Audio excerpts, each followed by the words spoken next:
Hi everyone, it's Terry here from nutsaboutsstamping.com. In today's video, I'm going to show you a really quick and easy and very pretty vintage Christmas card idea using the Everything Festive stamp set. And I'm going to use this phrase, merry and bright, to do so. I decided since it's going to be a vintage card that I would use crumb cake as my card base. I've cut it 8.5 by 5.5 and scored it on the 4 1/4 mark.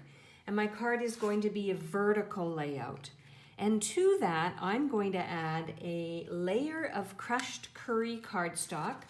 Crushed curry is not typically known for being a color you would use at Christmas, but it's one of the colors in the designer series paper that I'm going to use on the front of this card. So I am pulling a piece of it to color coordinate what I'm going to create. And here is the coordinating cardstock. This is it's the Night Before Christmas designer series paper. Let me just get it. Here it is here in the holiday catalog on page 26.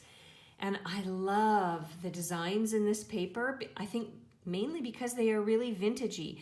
And one of the colors in this paper, as you can see, is the crushed curry. So I chose a leftover piece of this paper. It's pretty on the back too. Not quite as Christmassy on the back as it is on the front. And I'm going to add this layer like so. And now I'm ready for a few other pieces. But before I do that, before I add them, I need to get them ready. So I decided to use this embossing folder. It's traditionally seen in the holiday catalog as for Halloween, but I've only used it for Christmas because I think it's so pretty. So I'm going to emboss a strip of this and use it on the front of my Christmas card. Okay, so let me run this through. I've got my Big Shot. You may have your own special machine for die cutting and embossing. Okay, and there it is. I just think it's so pretty. And to me, it's so Christmassy. It's not Halloween-y, but I guess that's just me. Now, the next thing I'm going to do is a bit of stamping. I have a scrap piece of very vanilla cardstock, and to that I want to stamp the merry and bright phrase using Mossy Meadow. And then I'm going to die cut it out. Now I could use markers, and I could use 2 different colors for the merry and bright phrase. But I'm not going to. But that's another alternative idea for you. And then I'm going to bring my Big Shot back in and I'm going to die cut out the phrase. So this time I'm going to use my magnetic platform. And then I've got the merry and bright phrase, and I'm going to use one of my layering circles framelits. And then I have a scrap piece of cherry cobbler, and I'm going to die cut out a layer that will go under the merry and bright phrase and sort of pull the colors of the paper together. So let me die cut this out.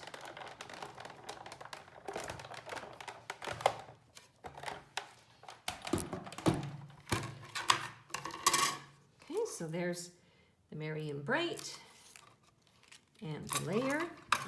Clean this up later.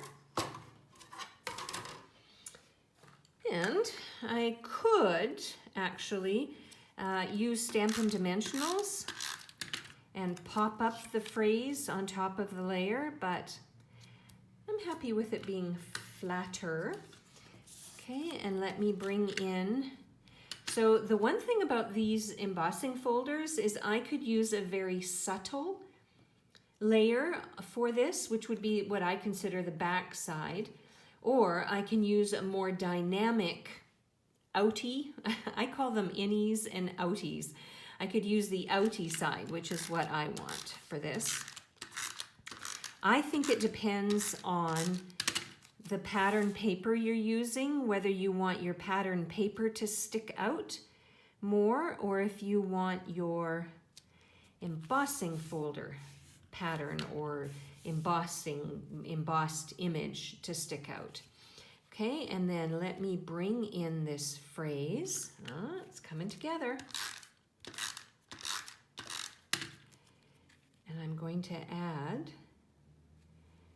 it's interesting, I don't really want to cover up all of the trees, but that's a lesson for me, is to watch the paper when I'm cutting it, but you can see that they're trees, so I'm not so worried about it.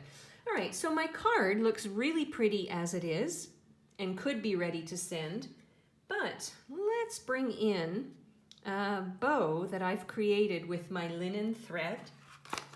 Excuse me. I think sometimes embellishments really add visual interest to cards. So I'm going to add this. This is actually a double bow that I made from the linen thread. And then I have some pearls, some pearl jewels. So let me think. I think I'm going to use the medium size. And maybe I'll add a couple of pearls just to add a bit of shine and a little bit of interest. I don't know, maybe I'll put one down here. And there we go. I think that's a really pretty Christmas card idea, more of a vintage flavor, and that I have now created, and it's ready to send to my relatives this year for Christmas. If you'd like a complete listing of the supplies that I used and measurements for all of the cardstock layers so that you can easily make this at home, head over to my blog, www.nutsaboutstamping.com. And if you'd like a lot more unique Christmas ideas, consider subscribing to my free newsletters. I have a series right now called the 12 Weeks of Christmas. Each week I send a project idea that you won't see anywhere else. That includes cards, gift ideas, tags, and bags. I'm Terry. I am Nuts About Stamping. I hope you'll create something beautiful today too. Bye for now.